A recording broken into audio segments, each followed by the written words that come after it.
एक बहुत ही ज़्यादा क्वेश्चन मुझसे पूछा जाता है कि मैम सिर्फ इम्पोर्टेंट टॉपिक बता दीजिए जिससे कि हमारा यूजीसी नेट क्लियर हो जाए, या फिर ऐसे मोस्ट इम्पोर्टेंट टॉपिक जो कि एग्जाम में बार बार पूछे जाते हैं।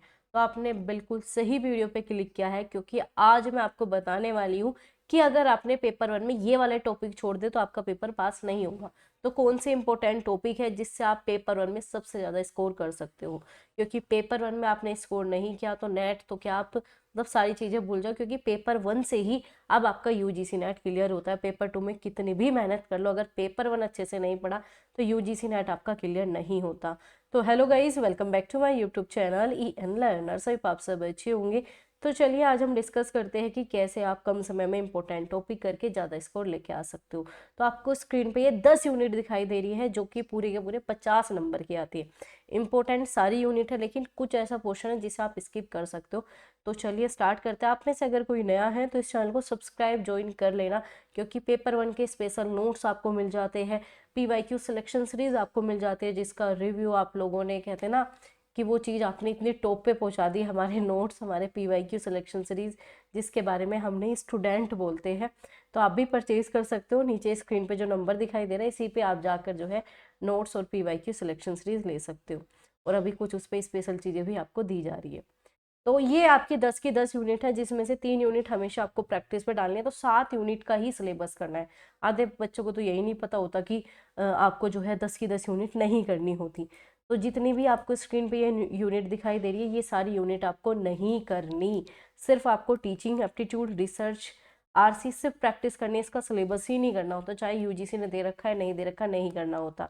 ठीक है, ऐसे आपका DI का नहीं करना सिलेबस अगर आप पेपर पास करना चाहते हो। और ऐसे मैथ और रीजनिंग का भी सिलेबस नहीं करना। ये तीनों यूनिट जो है आप PYQ सिलेक्शन सीरीज से करो, आप PYQ से करो, आराम से आपका हो जाएगा। तो मेन मुद्दा बचता है कि 7 यूनिट के बता दो इंपॉर्टेंट टॉपिक कौन से हैं। तो चलिए देखते हैं। तो सबसे पहले आपका टीचिंग एप्टीट्यूड। टीचिंग एप्टीट्यूड आप जानते हो ये स्किल होती है। टीचिंग एप्टीट्यूड कोई ऐसा नहीं है कि 10 बुक पढ़ोगे, 4 बुक पढ़ोगे या 1 पेज पढ़ोगे तो ही आएगा, नहीं। ये आपके अंदर आती है। आप एज ए बच्चों को कैसे देखोगे, आप एज ए टीचर काम कैसे करोगे, तो ये वाली चीज़ आपसे पूछना चाहता है। तो टीचिंग एप्टीट्यूड में ज़्यादा कॉन्सेप्ट ना पढ़ के इसे अंडरस्टैंडिंग पर डाल देना तो भी काम चल जाएगा। और आप सभी को पता है कि क्या पता है, आप सभी को पता है कि 14 नवंबर आपके सामने है। तो PW जो है आपके लिए बहुत ही बेहतरीन ऑफर लेके आया है, क्योंकि आपको पता होगा कि 14 नवंबर किसका होता है, स्टूडेंट के लिए होता है, बच्चों के लिए होता है। तो PW ने भी आपके लिए खास तौर पे, चाहे आप दिसंबर की तैयारी कर रहे हो, चाहे आप जून 2026 की तैयारी कर रहे हो, दोनों की तैयारी के लिए आपको इतना बड़ा डिस्काउंट दे दिया है बाल दिवस के ऊपर। आपको और क्या चाहिए। तो चलिए मैं इनके बारे में बताती हूँ आपको। तो यहाँ पर आपको स्क्रीन पर 2 चीज़ें दिखाई दे रही है। एक है आपका मिशन JRF फाउंडेशन जून 2026, वहीं दूसरा है JRF क्रैश कोर्स दिसंबर 2025। क्योंकि दिसंबर में ज़्यादा समय आपका है नहीं, तो आपके लिए क्रैश कोर्स सबसे बढ़िया काम करेगा।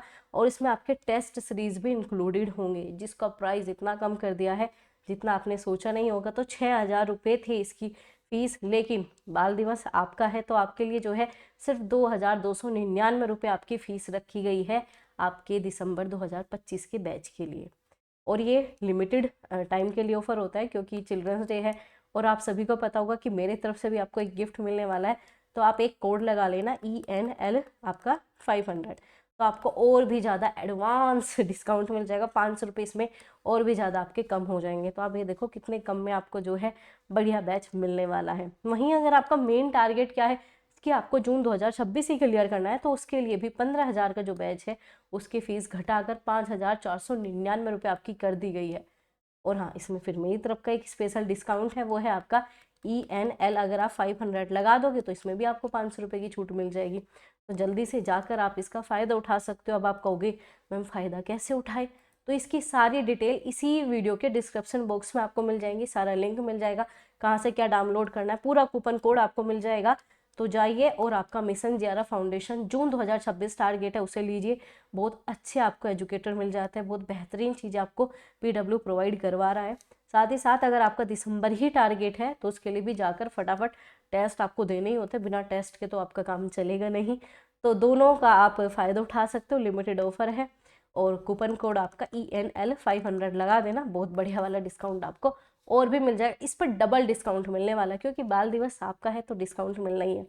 तो आप सभी को जो है इसमें बेहतरीन क्लासेस, रिकॉर्डेड डाउट सेशन, सारी चीज़ें इसमें इंक्लूड होती है। जो यूजीसी नेट जेआरएफ वाले स्टूडेंट को चाहिए वो सभी इन पैकेज में आपको मिल जाएगा। चाहे आपके यहाँ पर आपकी क्लासेस की जो भी कंटेंट है, पूरा सिलेबस है, वो आपको मिल जाता है। सारी क्लासेस रिकॉर्डेड भी मिलेगी, लाइव भी मिलेगी, साथ ही साथ पीवाईक्यू, टेस्ट सीरीज, सारी चीज़ें आपको यहाँ पर दिखाई ही दे रही है।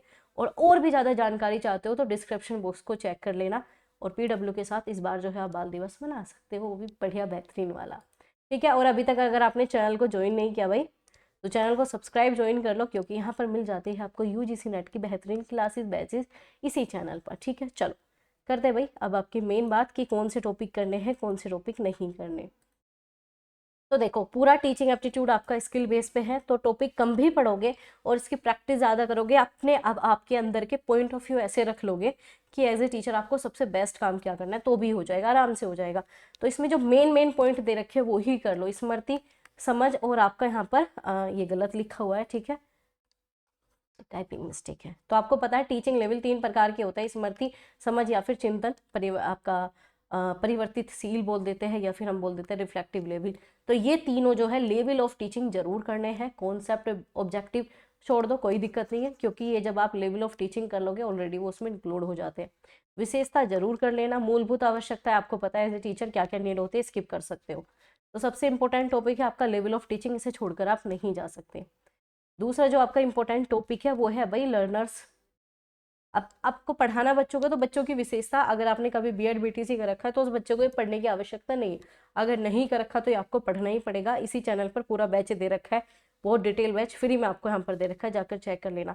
तो शिक्षार्थी की विशेषता, ये आपको टॉपिक करना पड़ेगा, क्योंकि अगर आपको ये आता है कि बच्चों को पढ़ाना कैसे, तो हो जाएगा। तो 2 टॉपिक आपके ये हो गए, ठीक है।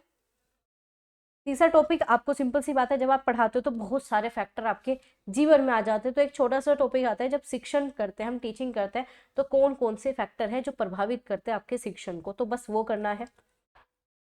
ये छोड़ सकते हो आप बाकी सारा। इसके अलावा जो मोस्ट मोस्ट मोस्ट इंपॉर्टेंट है, ना तो आप स्वयं छोड़ सकते हो, ना ही स्वयं प्रभा छोड़ सकते हो, ये दोनों नहीं छोड़ सकते। ये तो बिल्कुल ट्रेंडिंग टॉपिक है, इसे आपको करना है।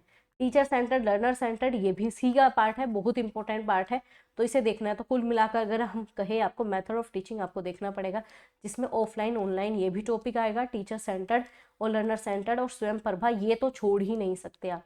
अब आप कहोगे मैम स्वयं प्रभा के तो चैनल चेंज हो गए, कैसे कवर करें, आप प्लीज़ बता दो कहाँ से करें। तो मैं आपके लिए एक बढ़िया वाली वीडियोज़ का लिंक मैं आपको बता रही हूँ, एक सेकेंड आप इसे देख लेना। अभी कुछ ही दिन पहले मैंने आपके साथ ये शेयर किए है। सीधा लाइव क्लास में जाना, क्योंकि सारा अपडेटेड वर्जन मैंने उसमें बताया, डायरेक्ट क्वेश्चन ऑफिशियल वेबसाइट से आते हैं और कहीं से नहीं आते। तो अगर मैं आपको बताऊँ, ये रहा भाई स्वयं प्रभा, एक सेकेंड, आपको यहाँ पर लाइव में आओगे तो लाइव में ही आपको दिख जाएगा। कहाँ गए भाई, यहीं पे तो था, भी दिखेगा। ये रहा, ठीक है, इधर आपको दिख रहा होगा, ये 40 के 40 चैनल स्वयं प्रभा के इस साइड दिख रहा होगा। मे भी आपको थोड़ा नहीं दिख रहा, बट देखना लाइव क्लास में यहाँ पर मिल जाएगा इस साइड। चलो, अब आपका दूसरा मेन मुद्दे पे बात करेंगे, ठीक है। तो ये इंपॉर्टेंट पार्ट हो गया, इसे करना ही करना है। आप इसे छोड़ सकते हो, क्योंकि ये वाला पोर्शन जो है ना आपका हायर एजुकेशन में आ जाएगा, इसे छोड़ सकते हो, क्योंकि ये सेम आईसीटी में आ जाएगा, इसे आप छोड़ के जा सकते हो, क्योंकि हमें इंपॉर्टेंट टॉपिक ही करने हैं। अगला है आपका मूल्यांकन। मूल्यांकन किसी भी कीमत पर नहीं छोड़ के जा सकते।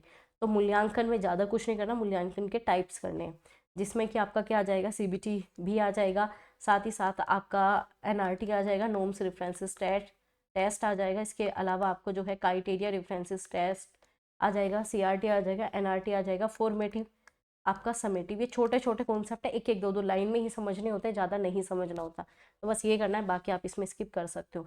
अब रिसर्च मोस्ट इंपॉर्टेंट यूनिट, इसमें बताते हैं कि आपको करना है। तो आपको इसमें जो है सबसे पहले आपको दे ही रखा है, जितना दे रखा है उतना तो आपको थोड़ा थोड़ा देख के जाना पड़ेगा। अभी इतना समय कि इतना तो कर ही सकते हो। तो रिसर्च मीनिंग देख लेना, ठीक है, मीनिंग ऑफ रिसर्च चेक कर लेना।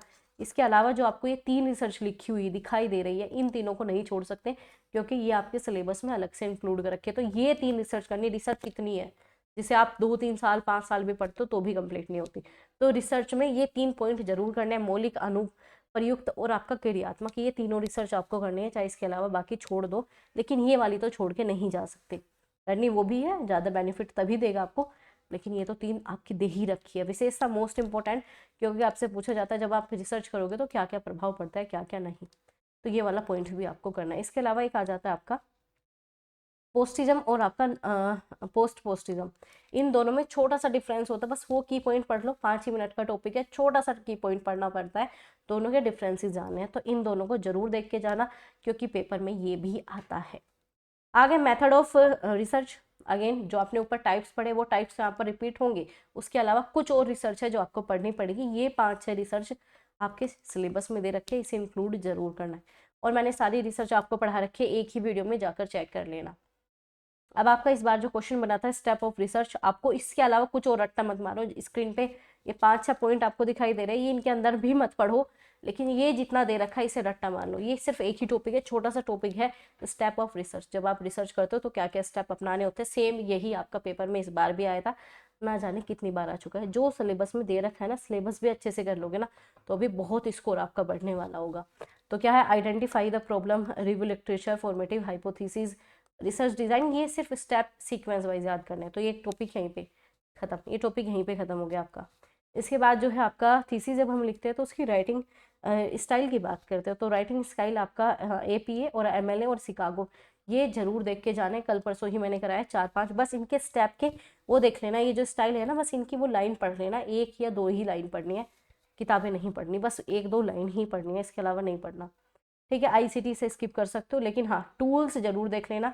आप जब UGC नेट के एडवांस नोट यहाँ से परचेज करोगे, ये सारी चीज़ें उसमें इंक्लूडेड है, ऑलरेडी सब कुछ इंक्लूड है, बहुत ही कम पेजेस में। तो क्या है, ICT टूल्स आपका ये छोटा सा कॉन्सेप्ट है, बहुत ही छोटू सा कॉन्सेप्ट है, इसे पढ़ना है। 1-2 मिनट का टॉपिक यहाँ पर ये भी आ जाएगा, साहित्यिक चोरी जांच उपकरण। जब कोई भी हम चोरी करते हैं, किसमें, आपका रिसर्च में चोरी करते हैं, प्रेगनिज्म की बात करेंगे, जिसमें कि आपको थोड़ी सी सजा मिलती है। तो इसके 4 लेवल होते हैं, वो 4 लेवल्स आपको याद करने, और कुछ भी नहीं करना, इसमें है नहीं कुछ ज़्यादा। एथिक्स ये आप छोड़ सकते हो, ये बहुत सिंपल सी बात है, ये आपको नहीं पढ़ने की आवश्यकता, आपको पता है कि नैतिकता किसे कहते हैं, बस। इसमें कोई भी सिलेबस नहीं करना। आधे बच्चे इस सिलेबस को पागलों की तरह करते हैं, इस यूनिट में कुछ करना ही नहीं है, जितना भी आपको दिख रहा है नहीं करना मतलब नो। ठीक है, यूनिट 3 आपको नहीं करनी। अब आप कहोगे ये नहीं करना तो कैसे करना है, चलो सोल्यूशन में मुझे ही आपको बताना पड़ता है, आप ऐसे तो पढ़ते नहीं हो। आपको सीधा लाइव क्लास में आना है अगेन, ठीक है। एक आपको यहाँ पर क्लास मिलेगी मैराथन, ये यूनिट 3 की मैराथन है। इसमें मैंने पूरे के पूरे 30 नंबर आएंगे, इससे 30 नंबर आएगा। अब आप कहोगे 30 नंबर कैसे, एक यूनिट से 30 नंबर कैसे मिल सकते हैं, इसमें जाके चेक कर लेना, खुद ही पता लग जाएगा 30 नंबर कैसे मिलेंगे। और इसके अलावा जो है आप नोट्स ले लोगे तो आपको ये भी मिल जाती है, ठीक है। आप नोट्स लोगे ना तो ये देख लो भाई, जो 5-5 हज़ार के कोर्सेज लेके बच्चे बैठे हुए तो भी यहीं से पढ़ रहे हैं, हमारे नोट्स के ही पार्ट है। तो इस पर मैसेज करोगे तो नोट्स मिल जाएगा, उसमें RC बहुत सारे दे रखे हैं, उसकी ओनली प्रैक्टिस करनी है और कुछ भी नहीं, उसके अलावा उसका और कुछ भी पार्ट आपको नहीं करना। क्या हो गया, चलो आगे चलते हैं। तो यूनिट 10 का सिलेबस नहीं करना। आगे बात करेंगे, कम्युनिकेशन इतू सा है, कम्युनिकेशन बहुत छोटा सा है। मीनिंग, टाइप्स, ये बिल्कुल 5-5 मिनट का टॉपिक नहीं है। तो इसमें आपको जो है सबसे ज़्यादा जरूरी है, टाइप ऑफ कम्युनिकेशन करोगे तो मीनिंग वगैरह खुद ही समझ जाओगे। तो आप मीनिंग वगैरह छोड़ के सीधा टाइप्स पे आ जाओ, कम्युनिकेशन समझ में आ जाएगा आपको। ठीक है, जितने टाइप्स लिखे हैं टाइप्स ऑफ कम्युनिकेशन, ये इंपॉर्टेंट टॉपिक है, ये करके जाना पड़ेगा। ठीक है, इसके अलावा जो है प्रभावी संप्रेषण, जो कि पेपर में हर बार आता है, हर बार। इसमें भी कुछ टाइप्स इंक्लूड है, देखो वहाँ पे भी टाइप्स है, यहाँ पर भी कुछ टाइप्स तो सेम ही मिल जाएंगे, जो भी ऊपर आपने देखा। ठीक है, जैसे कि वर्बल, नॉन वर्बल इसमें भी है, और सेम चीज़ें इसमें भी है, वर्बल नॉन वर्बल। तो कुछ पॉइंट तो ऑलरेडी आपका कवर हो जाएगा। तो इफेक्टिव कम्युनिकेशन समझ के जाना है बस। इसके बाद एक छोटा सा टॉपिक आता है, बैरियर ऑफ इफेक्टिव कम्युनिकेशन। तो ये जितने स्क्रीन पे लिखे हुए हैं ये ऑलरेडी मैं सब करवा भी दिए हैं। बस आपको क्या करना है, जब हम कम्युनिकेशन की बात करते हैं कौन कौन से बैरियर समस्या आ जाते हैं, थोड़ा थोड़ा, बस 2-2 मिनट का काम है इसमें, और ज़्यादा मिनट का काम होता नहीं है। तो इसे आप एक बार देख लेना, ठीक है। एक आपका मोस्ट इंपॉर्टेंट टॉपिक है मास मीडिया। मास मीडिया जो आपके चारों तरफ जो भी न्यूज़ मीडिया, आपका इंस्टाग्राम, सोशल मीडिया है, उसे आज के टाइम पे मास मीडिया मान के चलो। तो उसका क्या प्रभाव आपके ऊपर पड़ेगा, बस ये चीज़ें आती है। तो बस इतना ही करना और कुछ नहीं करना। अब आप कहोगे मैम ये टाइप्स ऑफ रीजनिंग करने बैठ जाए, नहीं करना भाई, बिल्कुल नहीं करना। ये भी टॉपिक आप छोड़ दो, बिल्कुल छोड़ दो, ये भी टॉपिक आप छोड़ दो, ठीक है। तो यूनिट आपने 5 छोड़ दी, यूनिट 5 आपको नहीं करनी, मतलब नहीं करनी। तो आप कहोगे करना क्या है, इसे सिर्फ PYQ सीरीज से आपको करने हैं। आपको स्क्रीन पे इतने सारे दे रखे हैं, समय, दूरी, रेशियो, आपका नहीं करना, परसेंटेज नहीं करना, ये चीज़ नहीं करनी आपको। जब आप PYQ से जाओगे तो जो कॉन्सेप्ट है बस PYQ को अच्छे से कवर करते जाना, बस वो कॉन्सेप्ट क्लियर करना है और कुछ नहीं करना आपको। मैं ये कह रही हूँ यूजीसी नेट मैंने खुद, मेरे पास 50 दिन भी नहीं थे, ठीक है, मेरे पास 50 भी दिन नहीं थे, मैं कर सकती हूँ तो आप क्यों नहीं कर सकते। स्मार्ट वर्क ज़्यादा जरूरी है। इस चैनल पर वो वीडियो भी अपलोड कर रखे, जाकर देखना वीडियोस वाले सेक्शन में। अब आपका जो इंपॉर्टेंट यूनिट आती है लॉजिकल रीजनिंग, अब आप सभी कहते हो मैम ये समझ नहीं आती, तो 2 घंटे की एक मैराथन है मेरी, उसे देखना एक बार, ठीक है, और एक मैराथन और आ जाएगी इसकी, बस वो देख लेना, लॉजिकल रीजनिंग वहाँ से कवर हो जाएगा। अब आप ये पढ़ोगे स्ट्रक्चर ऑफ आर्ग्यूमेंट, ये आता है भाई, ये आता ही है, तो ये वाला पहला पॉइंट आप नहीं छोड़ सकते। आपका कैटेगोरिकल प्रपोजिशन, ये बहुत ज़्यादा चीज़ें आती हैं, तो पहला पॉइंट तो आपको पूरा ही करना है, ठीक है। इसके बाद जो है आपका डिडक्टिव, आपका इंडक्टिव तर्क, ये भी बस इन दोनों के मीनिंग देख लेना 1-2 लाइन में, बस ज़्यादा डिटेल में नहीं घुसना होता इसमें।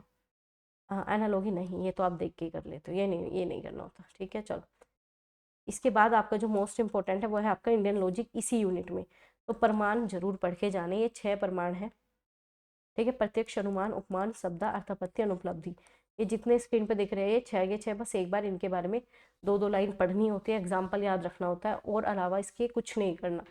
एक मोस्ट इंपॉर्टेंट है भाई आपका अनुपान की अनुमान की संरचना, ये करना ही करना। इंडियन लॉजिक आपको छोड़ के नहीं जाना, क्योंकि इससे 2, 4, 6 नंबर पता नहीं कब कैसे आपको मिल जाए, पता भी नहीं चलेगा। ये इतना ज़्यादा इंपॉर्टेंट है, ना तो हेतु छोड़ सकते, ना उदाहरण, ना उपनयन, ना ही आपका निगमन, ये सारे ही करने हैं। एक पूर्वज सैश्वाह, आपका सामान्य दृष्टांत बहुत ज़्यादा इंपॉर्टेंट है, बहुत ही ज़्यादा। ये सीधा आपको नोट्स में सीक्वेंस वाइज मिल जाएंगे, नोट्स को ले लेना सारे सीक्वेंस वाइज, इनके टाइप्स वगैरह सब दे रखे हैं मैंने।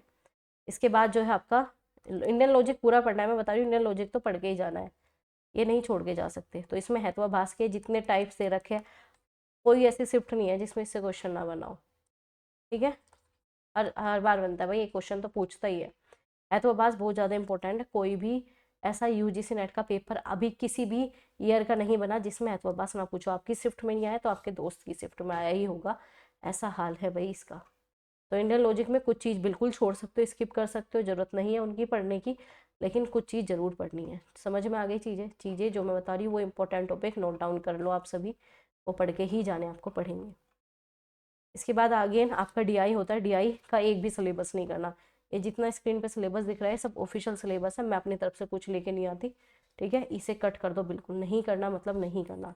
ये देखो कितना सारा पोर्शन है आपके सिलेबस का, प्योर स्किप कर दो। आधे आधे लोग इन्हें भी पढ़ाने लगते हैं, क्योंकि वही बात है ना, उन्हें तो अपना काम पूरा करना है और थोड़ी है कुछ, ये नहीं पढ़ना होता, कट कर दो। सिर्फ डीआई प्रैक्टिस, ओनली प्रैक्टिस, और कुछ नहीं करना। ये देखो कितना सारा सिलेबस मैंने आपका कम करा दिया। अभी तो आगे चलो और भी बताते हैं। आईसीटी नहीं है कुछ भी डिफिकल्ट, ठीक है, आईसीटी बिल्कुल डिफिकल्ट नहीं है। एक आईसीटी की मैं मैराथन आपको करवा दूंगी, पूरा आईसीटी उसमें ऑलरेडी करवा रखा है वैसे मैंने, लेकिन और भी करवा दूंगी। तो आईसीटी आपके आसपास का जीवन है और कुछ भी नहीं है। तो बेसिक टर्म्स जो भी होती है, शब्दावली, हार्डवेयर, सॉफ्टवेयर, कंप्यूटर जनरेशन, ये सब आपको छोटा छोटा देख लेना है, ठीक है। ये बहुत ही छोटी चीज़ें हैं, ज़्यादा बड़ी नहीं होती। इसके बाद जो आपको इंटरनेट, इंट्रानेट, ईमेल, ये जो 5 चीज़ें दे रखी है, 5 से क्वेश्चन आते हैं। इंटरनेट क्या होता है, इंट्रानेट क्या होता है, ईमेल क्या होता है, ऑडियो और वीडियो कॉन्फ्रेंसिंग, इतू सा है, इतू सा चीज़ें है, ज़्यादा नहीं है, ये डिफिकल्ट नहीं है। आईसीटी बहुत छोटा है, बहुत ही छोटा है। इसके अलावा जो है स्वयं आपने ऑलरेडी उसमें कर लिया, तो यहाँ पर करने की आवश्यकता नहीं है। स्वयं प्रभा ऑलरेडी आपने टीचिंग एप्टीट्यूड में मैंने बता दिया, यहाँ पे करने की जरूरत नहीं। हाँ, एनडीएल यहाँ पे करोगे, ईजी, हाँ ईपीजी पाठशाला ये थोड़ा सा देख लोगे, बस किसने दिया इतना ही देखना होता है और कुछ नहीं देखना होता। मोक आपका पहले ही हो गया, तो इसे स्किप करो भाई, जो आपने पहले यूनिट में कर ली, ठीक है। ई गवर्नेंस से बहुत ही कम क्वेश्चन आते हैं, लेकिन क्वेश्चन आते हैं, ऐसे नहीं कि नहीं आते। तो इससे एक क्वेश्चन बन जाता है, लेकिन आप इसे छोड़ के जा सकते हो, क्योंकि इसमें इतना सारा पोर्शन है पढ़ने का, क्योंकि समय कम है। देखो पढ़ना तो सब कुछ होता है, लेकिन समय कम है ना, तो इंपॉर्टेंट चीज़ें मुझे बतानी है, तो आप इसे स्किप कर सकते हो, बिल्कुल कर सकते हो। आगे बात करेंगे आपका, हाँ इसमें है आपका पीईडी के जो मोस्ट इंपॉर्टेंट टॉपिक है वो समझो, एमडीजी और एसडीजी गोल, रट्टा मान लो, घोट के पी लो। इस बार भी क्वेश्चन आया था, इस बार भी आएगा, ठीक है। जो मतलब जून वाला पेपर हुआ था उसमें भी आया था और इस बार भी आया था, ठीक है, और इस बार भी आएगा दोनों की बात याद रखना। तो इसमें बस 2 याद रखने, एमडीजी एसडीजी गोल क्यों आए थे, कब आए थे, और इसके क्या क्या इसके अंदर मेन लक्ष्य रखे गए, बस इतना ही।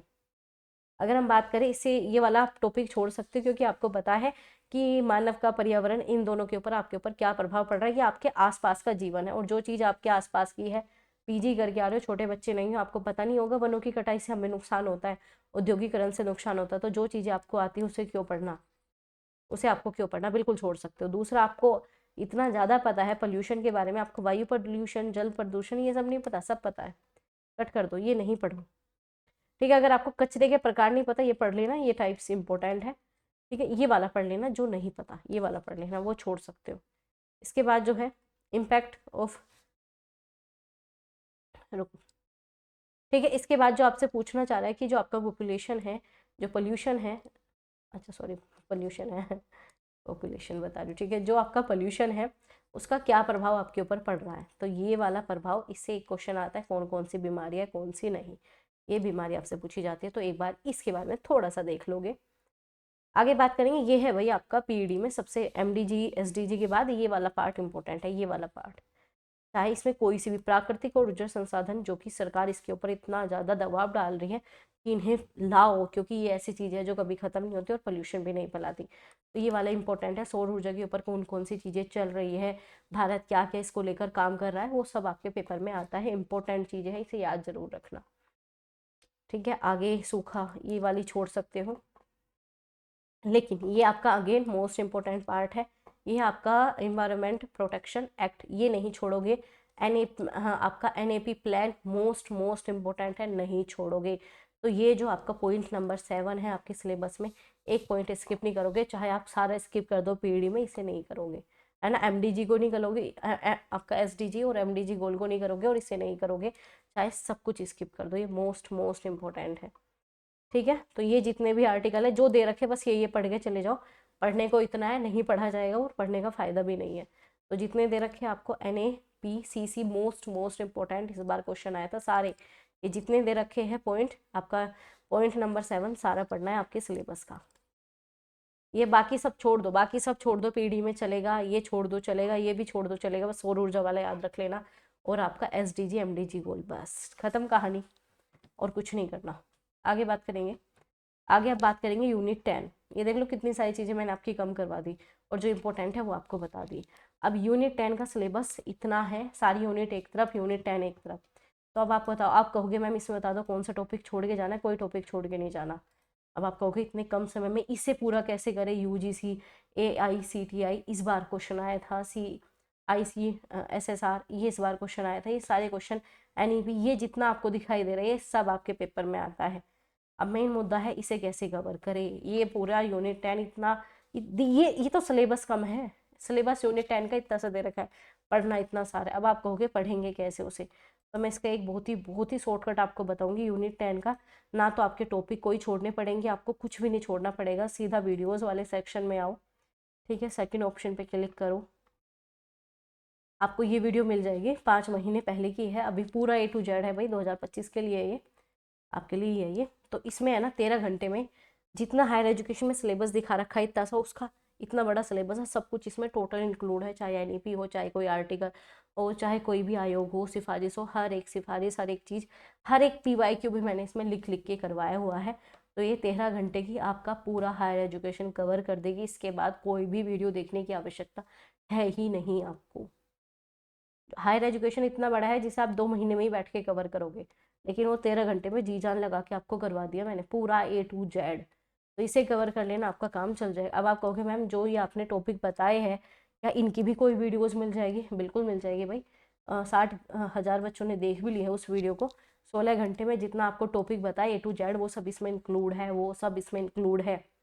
अगर अभी भी आपके पास वैसे समय इतना है कि थोड़ा डिटेल में जा सकते हो, तो एकता बैच जो कि मैंने आपको दिसंबर 2025 को ध्यान में रखते हुए A to Z करवाया है, इसे जाकर देख लेना, ठीक है। 16 घंटे 13 वाले घंटे में सारा सिलेबस आपका हो जाएगा, 2 2 3 3 बार रिपीट कर लो, बार बार प्रैक्टिस कर लो, बच्चों ने उन वीडियो से भी GRF निकाल के दे रखा है मुझे, ठीक है। अब आपकी बारी है, तो 2 वीडियो ये बताई वो, और इसके अलावा जो है मैंने पूरी प्लेलिस्ट बता दी, पूरा बैच आपको दे दिया UGC NET पेपर 1 का।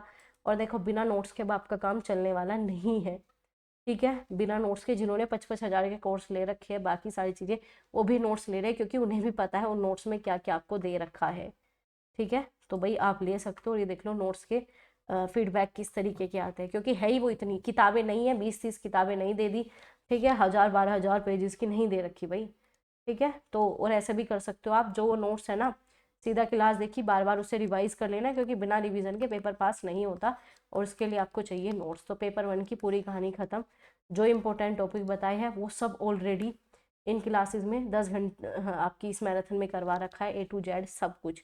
ठीक है, हायर एजुकेशन की क्लास ये रही इसमें, ठीक है, और बाकी वो रही 7 यूनिट कंप्लीट आपकी, कंप्लीट मतलब कंप्लीट। 3 यूनिट आपको ओनली प्रैक्टिस मोड पे करनी होती है। ठीक है, प्रैक्टिस मोड के लिए आपको जो है PYQ सिलेक्शन सीरीज ले सकते हो, जिसमें सारे क्वेश्चन का डिटेल सोल्यूशन मिल जाएगा, आपको एक एक क्वेश्चन सर्च नहीं करना। इतनी मेहनत मैंने आपके लिए करके दे रखी है। तो अगर अभी भी पेपर पास नहीं करोगे तो फिर तो कुछ होने वाला नहीं है, और अभी भी कर सकते हो, इतना समय है आराम से। एक ही वीडियो मैंने शेयर किया, सच में मेरे पास 50 दिन भी नहीं थे, मतलब नहीं थे, और जब मैं 50 दिन में कर सकती हूँ तो आप क्यों नहीं कर सकते। मेरे पास 50 दिन भी नहीं थे, और मैं जितना काम उस टाइम पे कर रही थी, पढ़ा रही थी, कोचिंग दे रही थी, ऑफलाइन वैसे था, तो बहुत ज़्यादा दिक्कत आती है। तो जाओ भाई, समझो कैसे मैंने पास किया, अब आपको करना है, और इस बार रिजल्ट मुझे दे के ही आना है। ठीक है, लेके ही आओगे आप रिजल्ट। ठीक है, बाकी मैंने बता दिया, नोट्स के लिए आपको बता दिया, और इन चैनल को ज्वाइन कर लेना, क्योंकि यहाँ पर भी टेस्ट मैंने स्टार्ट करवा दी है आपको। ठीक है, आज भी टेस्ट हुआ था, कल भी टेस्ट हुआ था, जाओ फटाफट अपना रिजल्ट देखा करो, कितना स्कोर आ रहा है कितना नहीं, पता चल गया। यही टॉपिक करना है जो मैंने आपको बताया, बाकी सब छोड़ दो, 3 यूनिट बिल्कुल छोड़ दो, ओनली PYQ पे चले जाओ, वहाँ से आराम से प्रैक्टिस हो जाएगी, वहाँ से आपके पूरे 50 नंबर बन जाएंगे। तो ये इंपॉर्टेंट टॉपिक आपको करने हैं, जो क्लासेस बताई वो आपको करनी है, फ्री में आपको ये क्लासेस मिल जाएगी। हाँ, नोट्स के लिए आप 2-4 बुक खरीदते हो, उससे तो बहुत ही हाथ में आपको नोट्स मिल जाते हैं, और नोट्स में इतनी सारी चीज़ें आपको मिलेगी जितना आपने सोचा नहीं है। तो 4 महीने की मेहनत मैंने नोट्स में लगा के आपको दे रखी है, तो बाकी सब फ़ायदा उठा रहे हैं, आप भी उठा सकते हो, जल्दी से जाना ताकि आपको भी बेनिफिट मिल जाए। ठीक है, चलो मिलेंगे ऐसे इंफॉर्मेटिव वीडियोस के साथ। सेशन अच्छा लगा हो शेयर कर देना अपने सभी नन्हे मुन्ने दोस्तों के साथ, उन्हें नहीं करते आप शेयर, उन्हें कहो कि पढ़ लो, इस बार पेपर पास करना ही करना है।